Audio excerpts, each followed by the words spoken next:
T twenty cricket ইতিহাসের অন্যতম সেরা দুই তারকা যুবরাজ সিং এবং ক্রিস গেলকে আগেই শুভেচ্ছা দূত ঘোষণা করেছিল আইসিসি। এবার সেই তালিকায় যুক্ত হলো শহীদ আফ্রিদির নাম। আসন্ন টি-টোয়েন্টি বিশ্বকাপের শুভেচ্ছা দূত হিসাবে পাকিস্তানি তারকার নাম ঘোষণা করেছেন আইসিসি। 2009 সালে পাকিস্তানকে টি-টোয়েন্টি বিশ্বকাপ জেতানোর ক্ষেত্রে বড় ভূমিকা পালন করেছিলেন আফ্রিদি। সেমিফাইনাল ও ফাইনাল দুই ম্যাচেই সেরা খেলোয়াড় নির্বাচিত হন এই তারকা। এর আগের বিশ্বকাপেও দারুণ পারফর্ম করেছিলেন আফ্রিদি। 2007-এর বিশ্বকাপে অল্পের জন্য শিরোপা ছোঁয়া হয়নি পাকিস্তানের।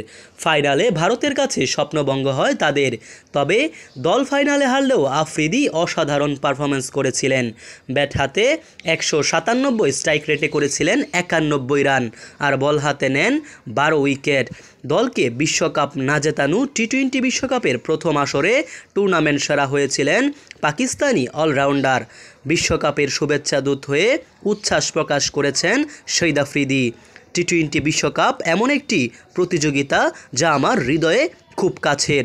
উদ্বোধনী আসরে টুর্নামেন্ট সেরা হওয়ার থেকে শুরু করে 2009 সালে ট্রফি উঁচিয়ে ধরা আমার ক্যারিয়ারের প্রিয় কিছু মুহূর্ত এই টুর্নামেন্ট খেলে এসেছে।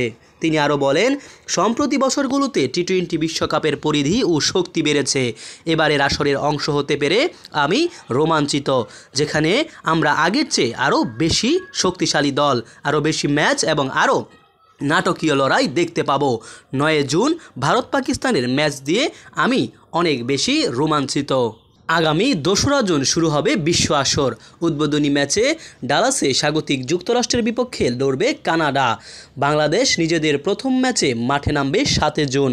ডালাসের ম্যাচটিতে তাদের প্রতিপক্ষ শ্রীলঙ্কা। যুক্তরাষ্ট্র এবং ওয়েস্ট ইন্ডিজ মিলিয়ে 9টি ভেন্যুতে হবে এবারের বিশ্বকাপ আসর। 29 জুন ফাইনালের মধ্য দিয়ে পর্দা নামবে বিশ্বকাপের। মোহাম্মদ সায়েম সরকার, নিউজ বাংলাদেশ 64।